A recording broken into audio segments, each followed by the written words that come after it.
जय श्री कृष्ण। आप सभी को पुरुषोत्तम मास अधिक मास के द्वितीय दिवस की ढेरों शुभकामनाएं, दूसरे दिन की ढेरों शुभकामनाएं। आज पुरुषोत्तम मास का दूसरा दिन है और आज हम सुनेंगे अधिक मास अध्याय 2 की पवित्र कथा। अब तक आपने श्रद्धा पूर्वक पुरुषोत्तम मास महात्म्य के प्रथम अध्याय का श्रवण किया। अब प्रस्तुत है पुरुषोत्तम मास महात्म्य का द्वितीय अध्याय। आइए एकाग्र चित्त होकर पूर्ण श्रद्धा और भक्ति के साथ इस पावन कथा का श्रवण करें। मान्यता है कि पुरुषोत्तम मास की कथा का श्रवण करने से भगवान श्री हरि विष्णु की विशेष कृपा प्राप्त होती है और जीवन के अनेक कष्ट स्वतः दूर होने लगते हैं। तो आइए आरंभ करते हैं।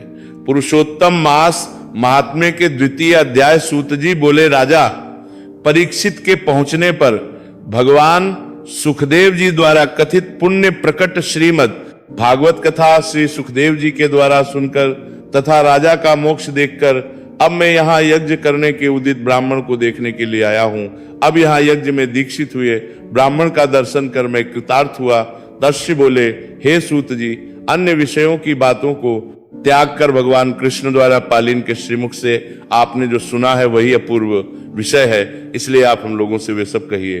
फिर ऋषि बोले, महाभारत संसार में जिससे कोई शोक नहीं है ऐसी माता को प्रश्न करने वाली और जो सुधा से भी अधिक हितकर है ऐसी पुण्य कथा हम लोगों को सुनाइए। विलोम अर्थात ब्राह्मण के चारों में क्षत्रिय चूरू मिल जाने से उत्पन्न होने पर भी मैं धन्य हूं। जो श्रेष्ठ पुरुष होने पर भी आप लोग मुझे पूछ रहे हैं, भगवान व्यास जी के मुख से जो कुछ मैंने सुना है वो कहता हूं।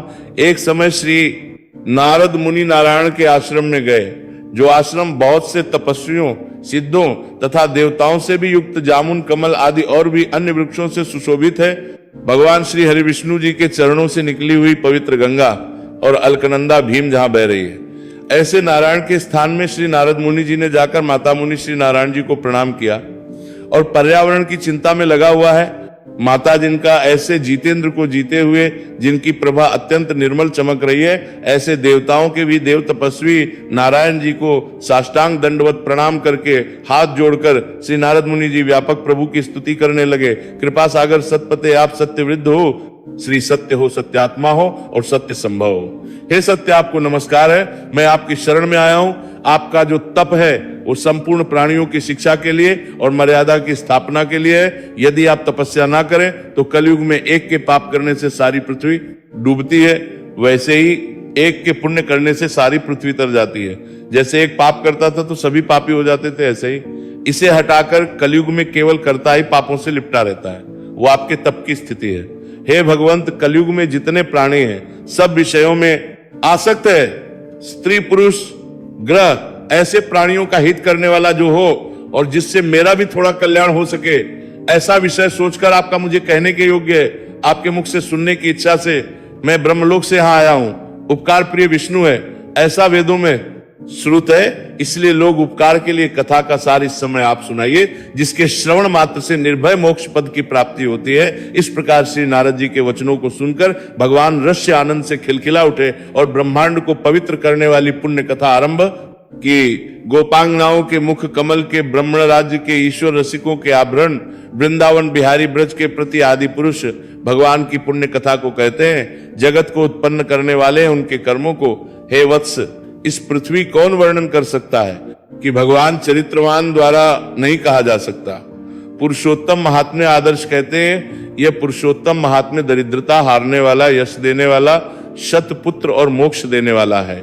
अतः शीघ्र ही इसका प्रयोग करना चाहिए। नारद जी बोले, पुरुषोत्तम नामक कौन देवता है, उसका महात्म्य क्या है? ये अद्भुत सा प्रतीत होता है। अतः आप मुझे पूर्वक कहिए।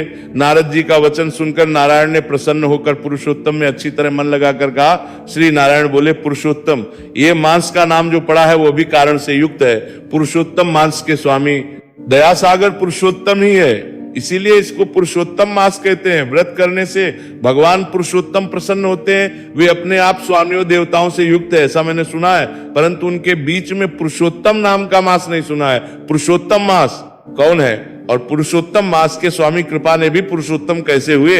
साधु दोनों के ऊपर कृपा करने वाले होते हैं। वे बिना पूछे कृपा करके सदुपदेश दिया करते हैं। इस पृथ्वी पर जो मनुष्य दूसरों के भाग्य के अनुवर्ती, दरिद्रता से पीड़ित, नित्य रोगी वाले, पुत्रों को चाहने वाले, जड़गंज ऊपर से अपने को बड़ा धार्मिक दर्शाने वाले, विद्या विहीन मलिन वस्त्र धारण करने वाले, नास्तिक पर स्त्रीगामी, नीच जर्जर, दास वृत्ति करने वाले, आशा जिनकी नष्ट हो गई है, संकल्प जिनके भ्रष्ट हो गए, तत्व जिनके हैं हो गए अंधे, इष्ट वियोग, मित्र वियोग, स्त्री वियोग, आत्मा पुरुष माता पिता विहीन, शोक सुख आदि से जिनके अंग सुख गए हैं, अपने इष्ट वस्तु से रहित उत्पन्न हुआ करते हैं, वैसे जिन अनुष्ठानों के करने और सुनने से पुनः उत्पन्न न होना पड़े, हे प्रभु ऐसे प्रयोग हमको सुनाइए। संसार की विचित्र दशा देखकर दुखी हूं, मानव स्वार्थ से भर गया है और कितने ही दुखों से गिरा हुआ है। महामारी, वैभव, वंदे दोष, अंगहीनता, दुष्ट व्याध्या, राज्य क्षमादि जो दोष है, इन दोषों से दुखी मनुष्य को देखकर हे जगन्नाथ मैं दुखी हूं, अतः मेरे ऊपर दया करके हे ब्राह्मण मेरे मन को प्रश्न करने वाले विषय को विस्तार से बताइए। हे प्रभु आप सर्वज्ञायतन हैं। इसके बाद सूत जी कहते हैं, इस प्रकार नारद जी के परोपकारी मधुर वचनों को सुनकर देव श्री नारायण चंद्रमा की तरह प्रसन्न हुए। श्री पद्म पुराणे नारद नारायण संवादे पुरुषोत्तम मास महात्म्य प्रश्न विधि नाम द्वितीय अध्याय। संपूर्ण श्री पद्म पुराणे महापुराणे देवर्षि और भगवान के दिव्य संवाद में वर्णित पुरुषोत्तम मास महात्म्य का प्रश्न विधि नामक द्वितीय अध्याय यही पूर्ण होता है। इस प्रकार अधिक मास महात्म्य का ये पावन द्वितीय अध्याय संपन्न हुआ। एक अध्याय का समापन नहीं बल्कि उस दिव्य संदेश का उद्घोष है जो मनुष्य को स्मरण कराता है कि भगवान की कृपा प्राप्त करने के लिए जीवन में किसी विशेष साधन संपत्ति की आवश्यकता नहीं होती। आवश्यकता होती है तो केवल श्रद्धा, विश्वास और निष्कपट भक्ति की पुरुषोत्तम मास, जिसे अधिक मास के नाम से जाना जाता है, स्वयं भगवान श्री हरि का प्रियतम मास है। वर्ष के सभी महीनों में जो साधना क्रमशः फल देती है, वही साधना इस पवित्र मास में अनेक गुणा फल प्रदान करती है। इसीलिए मत्स्य मुनियों ने इसे समस्त मासों का मुकुटमणि कहा है। ये मास मानो भगवान द्वारा दिया गया एक ऐसा दिव्य अवसर है जिसमें साधारण मनुष्य भी थोड़े से प्रयास से महान आध्यात्मिक उन्नति प्राप्त कर सकता है। जो इस मास में गुरु का स्मरण करता है, उनका नाम जपता है, कथा का श्रवण करता है, दान पुण्य करता है और धर्म में जीवन जीने का प्रयास करता है, उसके जीवन में भीतर और बाहर दोनों स्तरों पर परिवर्तन आरंभ हो जाता है। मन की अशांति शांत होने लगती है, चित्त निर्मल होता है, बुद्धि स्थिर होती है और हृदय में भक्ति का उदय होता है। पुरुषोत्तम मास की कथा का श्रवण करना विशेष रूप से महत्वपूर्ण माना गया है। कथा केवल मनोरंजन नहीं, आत्मा का पोषण है। कथा का प्रत्येक प्रसंग हमें धर्म, सत्य, करुणा, सेवा और ईश्वर समर्पण का मार्ग दिखाता है। कथा सुनते सुनते मनुष्य को अनुभव होने लगता है कि संसार के समस्त संघर्षों के बीच भी एक ऐसी शक्ति है जो निरंतर हमारा मार्गदर्शन कर रही है। वो शक्ति है कि करुणा। जो इन पवित्र 30 दिनों में नियमित रूप से पुरुषोत्तम मास महात्म्य का श्रवण करता है, उसके जीवन में अनेक शुभ परिवर्तन होते हैं। घर में सुख शांति का वातावरण बनता है, परिवार में प्रेम और सद्भाव बढ़ता है, मानसिक तनाव कम होता है, भय और चिंता का प्रभाव घटता है, आर्थिक बाधाएं धीरे धीरे दूर होने लगती है, संतान के जीवन में शुभ संस्कार आते हैं और सबसे बढ़कर मनुष्य के हृदय में भगवान के प्रति गहरा प्रेम जागृत होता है।